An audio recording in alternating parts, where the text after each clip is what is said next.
What's going on, everyone? Welcome back to the RA Visuals YouTube channel, where you'll always find high quality visuals and high quality tech. And today we're going to be checking out the Steam hardware survey for the most popular gaming PC hardware setup. Not only that, but I'm also going to build a PC based on that data and also test it to see why you guys are all gaming on this specific hardware that they have on their site. So let's see what I get to play some games on right after a quick word from our sponsor. Are you tired of that annoying Windows activation watermark on your desktop? VIP URCD Key has you covered with fully licensed codes to activate your favorite games and software. Purchasing your key is super easy. All you have to do is click on the item that you want, click buy to add it to your cart. Once in your cart, you can now enter my promo code RAV20. After adding the promo code, you'll see your savings pop up, and you can then purchase your product with your chosen payment method. Finding and entering your Windows 10 CD key is super easy. All you have to do is go over to your user profile, find your purchase, and click View Keys and Codes to reveal your new CD key. Then all you have to do is go to Settings in Windows, click on Update and Security, click on Activation, and finally click on Change Product Key and paste your new key into the window and click Next. You'll now have a fully licensed version of Windows 10 with no watermark. Check the links in the description to start saving now. Alright, so right out of the gate, let's take a look at the Steam hardware survey and why it's a helpful tool for today's video.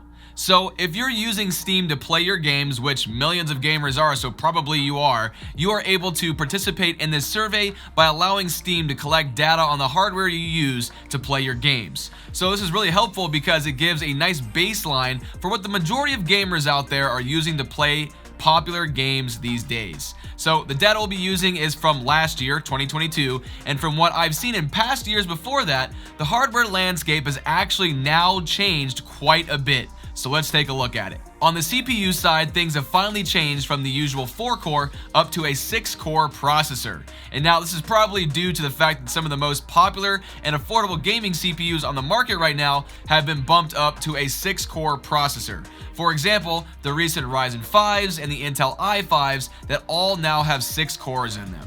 With that in mind, the CPU that we'll be using today is the ever popular Intel Core i5-12400F. And now before you get mad and say, but what about AMD? Well, according to the survey data, the most popular manufacturer used is Intel right now as well. Hence the reason I chose this processor for our testing. The next consideration of the survey is in terms of system memory. And again, the most popular config is 16 gigs. This really didn't change. So for this test, we'll be running a 2x8 kit of DDR4 3200 megahertz for our testing. Now, the most polarizing change in the survey to me is the fact that now the most used GPU is actually a GTX 1650. And now there are a ton of reasons why gamers have probably moved on from the old king, the GTX 1060, being that the 1650 is newer, I guess, readily available at most, retailers, and it comes in a price point that doesn't really break the bank. This was even true during the GPU shortage, as the 1650, might have been actually something that people could afford, just due to being all the rest of the options were just crazy expensive for the last couple years. Now, I have my own opinions on this card, and I can tell you right now that flat out, the 1060 6 gig, or even the 3 gig in most cases, is still a better choice in terms of raw FPS numbers, but let's see if the 1650 is really that bad. Now, as we get into testing this card, every game will be run at 1080p, as this is still the most popular resolution that you guys are gaming at, according to the Steam hardware survey. For every game, I'll also be giving the 1650 its best chance at a high FPS number by using settings that most of you gamers would actually use, tweaking them to get the highest possible frames with this particular card. And in some cases, that's probably going to mean literally like turning everything down to low, so the game might not look the best. But you know what? Let's go ahead and run some benchmarks and see what we can do. Alright guys, getting things started here with 3D Mark Fire Strike. As always, we were able to achieve a score of 8,423, which is alright, but not as good as we'd like to see, obviously. So now moving into our gaming benchmarks, we started with Call of Duty Modern Warfare 2 playing at 1080p low to medium settings.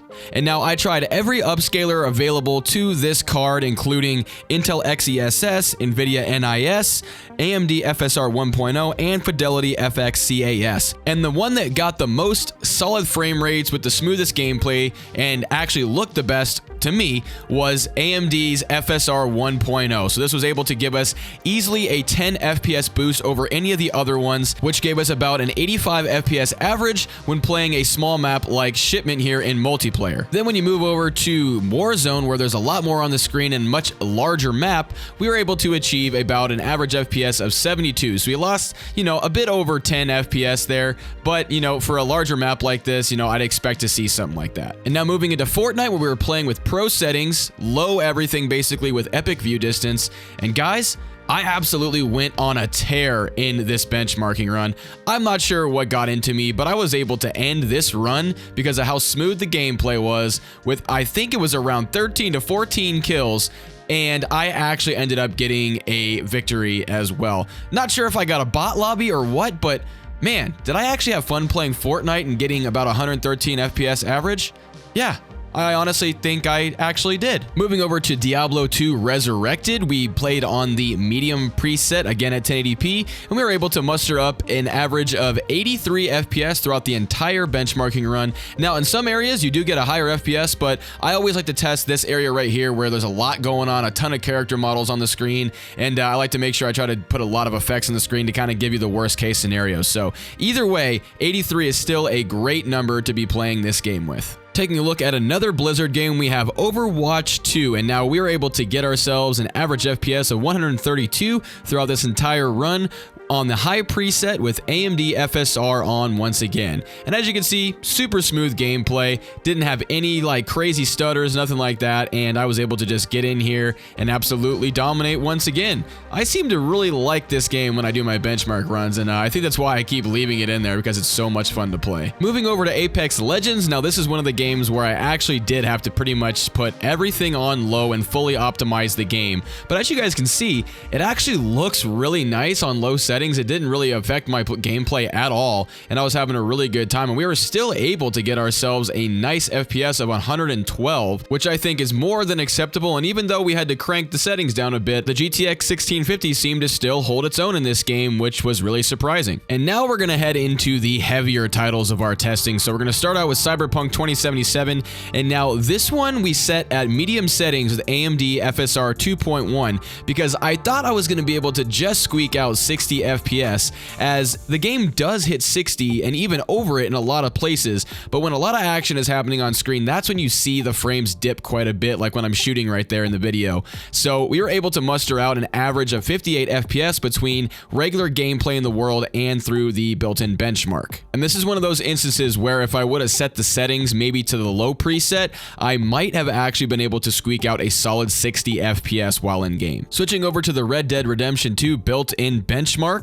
we played at the first balance preset with AMD FSR 2.0 on the balance setting, and now we were able to muster up a FPS of 71 at the end of this run, and this actually did scale pretty well within the game, as we were able to see a margin of about -5 to -8 FPS while playing the actual game with a bunch of people around and a bunch of lighting effects happening on the screen. So the fact that you can get way over 60 FPS with this setup is just very surprising to see. And next we have The Witcher 3 Wild Hunt Enhanced Edition, or Next Gen Edition, whatever you want to call it, with more graphical fidelity. We ran this on the medium preset with AMD FSR 2 on auto, and we were able to get ourselves an FPS of 72 average, which is again really amazing for a game that is this graphically challenging for a small GPU like the 1650. So again, I was a little surprised that you're able to get this kind of frame rate in a game like this. And for our last benchmark, we have Escape from Tarkov. So yes, I was actually able to run this game actually pretty dang well with this GPU. And with a mix of high textures and all low settings, I was able to go into offline mode in factory and get an FPS of 92. And then also the new Streets map in offline mode, I was able to get 58-59 FPS, which was pretty dang good. And last, in an actual online raid I was able to get on to a scav run in customs and get a pretty solid 70 FPS average. Alright guys, so what have we learned today? Well, first off, I have to be honest, this round of testing sort of brought me back down to earth and reminded me once again that even a GPU at this price point can seriously deliver a good gaming experience at 1080p with the proper mix of settings. But let's talk about that price point for a second, and let me tell you why I was pretty apprehensive about the 1650, at the beginning of the video. My personal opinion is that for similar money or even less money than what the 1650 costs, you can get something like a GTX 1060 3GB or even a 6GB, which has been the king of the hardware survey for forever until now. Or you can even get a GTX 970, an RX 570, or even an RX 580.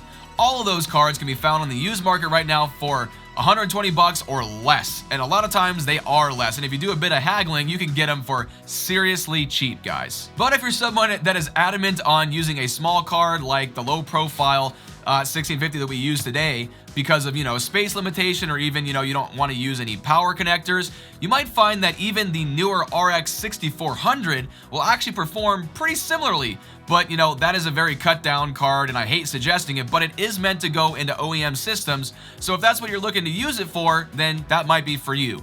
But if you want something that'll perform better, will be small and only require one 6-pin PCIe connector, you can always grab an RX 5500 or even a 5500 XT and a SATA to PCIe adapter and enjoy a ton more performance for less money. But of course, that's just my opinion and those are my suggestions, so take those for what you will.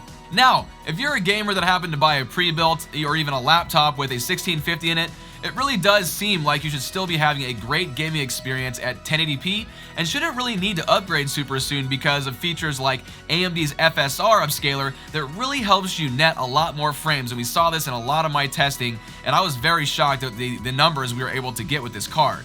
So now, how long will the 1650 and this system configuration with a 6-core and 16 gigs of RAM stay on the top of the survey?